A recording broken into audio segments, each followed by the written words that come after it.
తర్వాత హరి ఓం. శ్రీ రమణ సద్గురుదేవాయ నమః.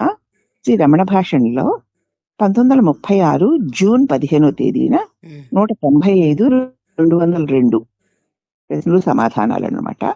దానిలో పూరీ జగన్నాథం సమీపంలో జ్ఞానేశ్వర్ అనేటువంటి ఒక ఊరుంది. పూరీ జగన్నాథానికి సమీపంలో జాలేశ్వరుని ఒక ఊరుంది. అక్కడి నుంచి విషాద వ్యగ్రుడు ఒకడు పంజాబీ అయినవాడు ఆశ్రమానికి వచ్చాడు. బెంగల్తో దిగుళ్ళతో ఉన్నవాడు ఒక పంజాబీ అయిన ఆశ్రమానికి వచ్చాడు. జాలేశ్వర్లో శ్రీ కామకోటి పీఠ శంకరాచార్యుల వారిని చూడడం తటస్థించింది. ఆయన జాలేశ్వరంలో స్వామివారు కామకోటి పీఠాచార్యుల వారు శంకరాచార్యుల వారు అక్కడ చూశాడు ఆయన్ని. వారు ఆదేశించారట అతడిని ఇక్కడికి వెళ్ళమని. అరుణాచలం వెళ్ళు, రమణుని దగ్గరికి వెళ్ళు అని ఆయన చెప్పారట. ఆయన హఠయోగం కొంత నేర్చుకున్నాడు. అహం బ్రహ్మాస్మి అనేటువంటి మననం కొంత చేశాడు. హఠయోగం నేర్చుకుంటూ నేను బ్రహ్మమును అనేటువంటి చింతన కూడా కొంతవరకు చేశాడు. తనలో శూన్యం తోసింది ఆయనకి. అలా వేడెక్కి మృత్యుభయం కలిగింది. దానికోసం మహర్షిని సలహా అడిగాడు. స్వామి, నీలా పలానా ఊరి నుంచి వచ్చాను, అక్కడ కంచి కామకోటి పీఠాధిపతులు శంకరాచార్యుల వారిని దర్శించాను. ఆయన ఏమో నన్ను మీ దగ్గరికి వెళ్ళమన్నారు. నేను కొంత హఠయోగం నేర్చుకున్నాను స్వామి, దాన్ని చేస్తూనే అహం బ్రహ్మాస్మి అనే మంత్ర జపం కూడా చేస్తున్నాను. అలా చేస్తూ ఉంటే నాకు శూన్యం గోచరించింది. అలా వేడెక్కి మృత్యుపై చచ్చిపోతానేమోనన్న భయం కూడా వేసింది. భగవాన్, మీరు నాకు ఈ విషయంలో సలహా ఇవ్వండి అని భగవాన్ అడిగాడు. అప్పుడు భగవాన్ అంటున్నారు, ఆ శూన్యం ఎవరు చూశారు అన్నారు భగవాన్. అప్పుడు ఆ పృచ్ఛకుడు నేనే అని నాకు తెలుసు భగవాన్ అన్నాడు. అయితే ఆ శూన్యాన్ని పరికించే చైతన్యమే ఆత్మ.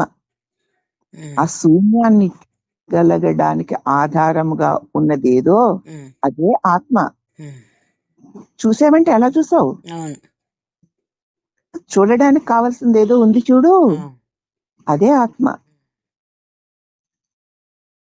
అప్పుడు పృచ్ఛకుడు అన్నాడు, ఇంత మాత్రానికే నాకేం తృప్తి కలగడం లేదు. మీరు అలా చెప్పారు, శూన్యాన్ని చూశాను, చూసేవాడు ఎవడంటే నేనే చూశాను అన్నాను.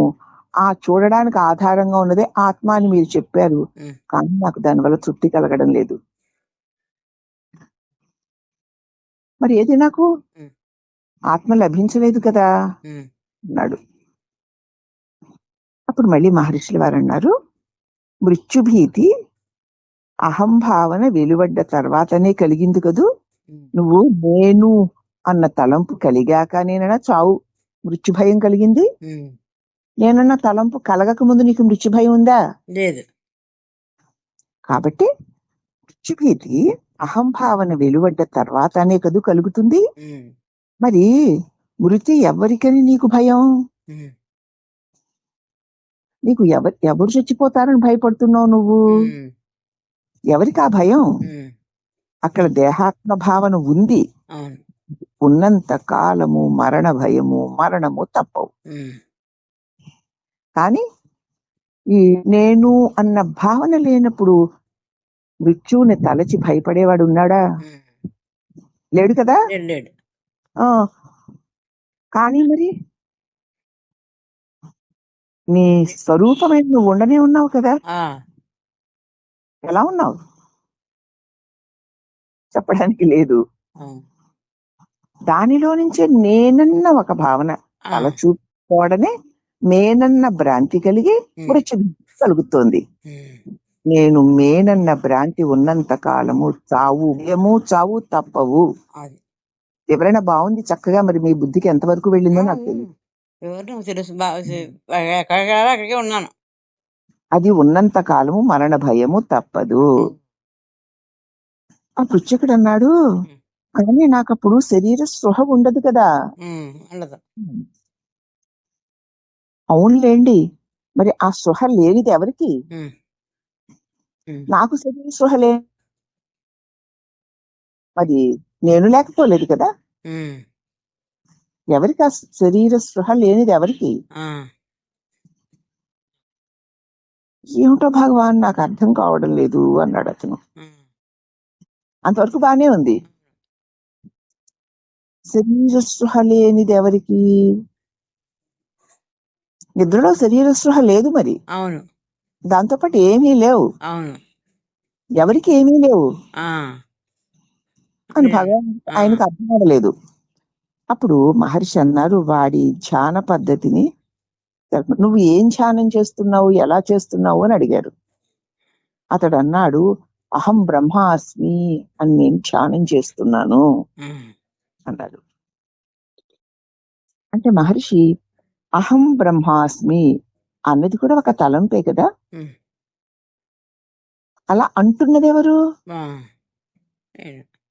స్వయము బ్రహ్మము కాదు కదా. నేను బ్రహ్మమును అంటున్నవాడు స్వయంగా తనకు తానే ఉన్నవాడా?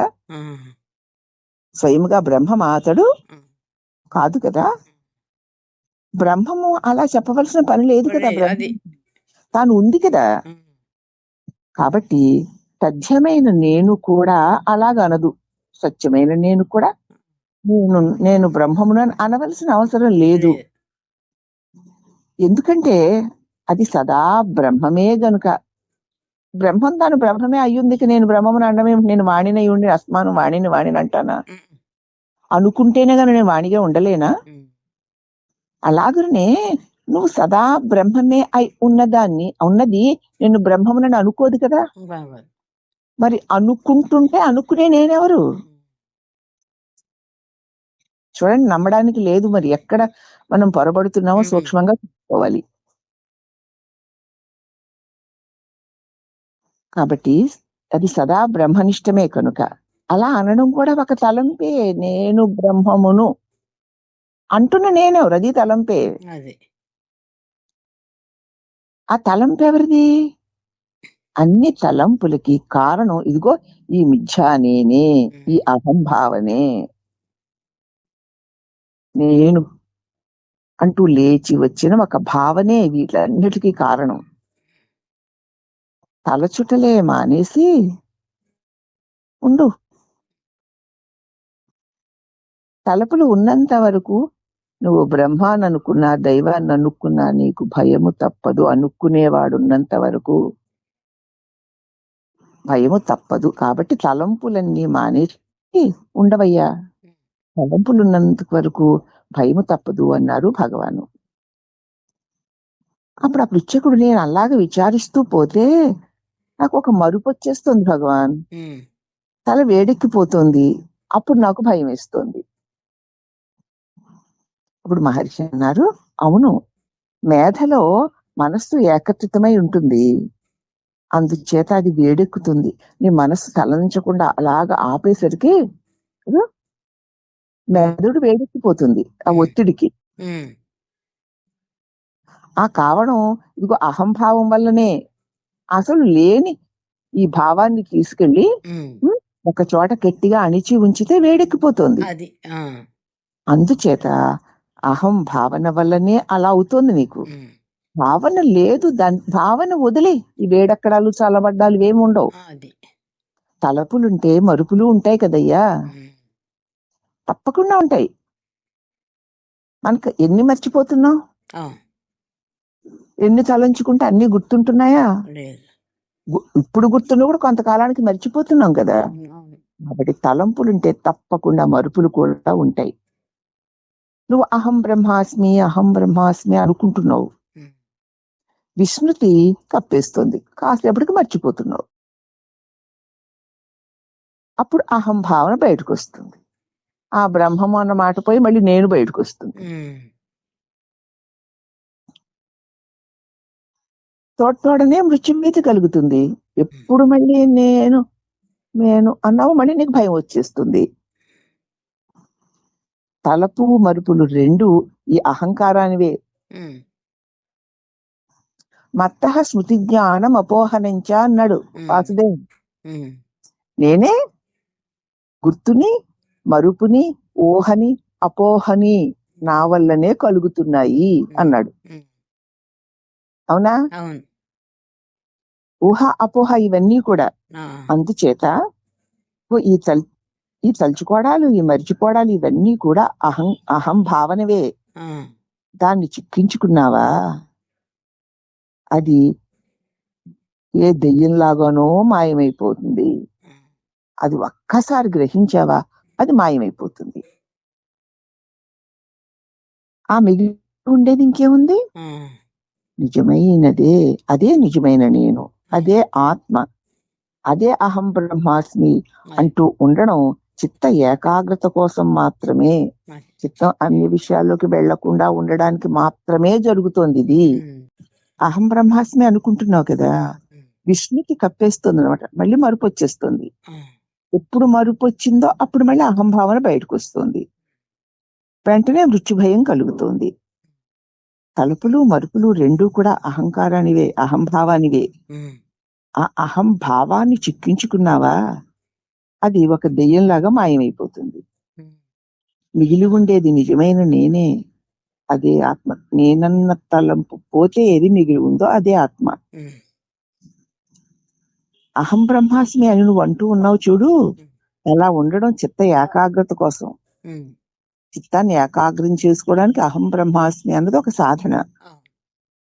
అది ఏం చేస్తుందంటే ఇతర ఆలోచన రానివ్వకుండా అడ్డుపడుతుంది. ఈ ఆలోచన, ఈ తలంపు వాటికి ఇదే చేస్తుంటే కొత్తవి రావన్నమాట. ఆ ఒక్క యోచనే స్థిరమైపోతుంది. చేయగా అది ఒక్కటే నిలబడిపోతుంది. కాబట్టి ఈ తలంపులు ఎవరికి అని గమనించు. అది అహంలో నుంచి జనించడం నీకు తెలుస్తుంది. ఎవరికి అని చూస్తూ ఉంటే, నేను అని అనకుండా అలా చూస్తూ ఉంటే దేని నుంచి ఇవి వస్తున్నాయో నీకు తెలిసిపోతుంది. ఈ నేను అన్న భావన ఎక్కడి నుంచి వస్తోంది అని దాన్ని బాగా బాగా అలా వచ్చినప్పుడల్లా చూస్తూ ఉండు. అప్పుడు ఆ భావన అదృశ్యం. చూడకపోతే అది వచ్చేసి రాజ్యం వేలేస్తుంది. దానినే చూస్తూ చూస్తూ చూస్తుంటే అది అదృశ్యమైపోతుంది. అప్పుడు తలంపు అదృశ్యమైపోతే పరమాత్మ తానుకు తానే ప్రకాశిస్తోంది. ఆ తర్వాత ఇంకే ప్రయత్నమో అక్కర్లేదు. ఇంకెందుకు? దానికి సూర్యుడికి మబ్బు అడ్డొచ్చినట్లుగా సూర్యుడు లేడు అన్న భ్రమ కలిగిస్తోంది, కనపడినట్లేదు. ఎప్పుడైతే ఏమిటి మబ్బు అని చూస్తే సూర్యుడు ఉండబట్టే మబ్బు కూడా తెలుస్తోంది అని గ్రహించినప్పుడు ఆ మబ్బు కూడా తొలగిపోతుంది. అప్పుడు సూర్యుడు తనకు తానే అరుణేనేవ బోధేన పూర్వసంతమసే హృత్ ఆవిర్భవేదాత్మ స్వయమేవాంశుమానివా అన్నారు కదా శంకర్ల వారు. అంటే తనకు తానే ఏ ప్రయత్నమో అక్కర్లేకుండానే ప్రకాశిస్తుంది పరమాత్మ. సత్యమైన అహం ఏకమై నిలిచి ఉన్నదే. ఆ పరమాత్మ ఎప్పుడు తనకు తానే ఏకమై నిలిచి ఉంటుంది.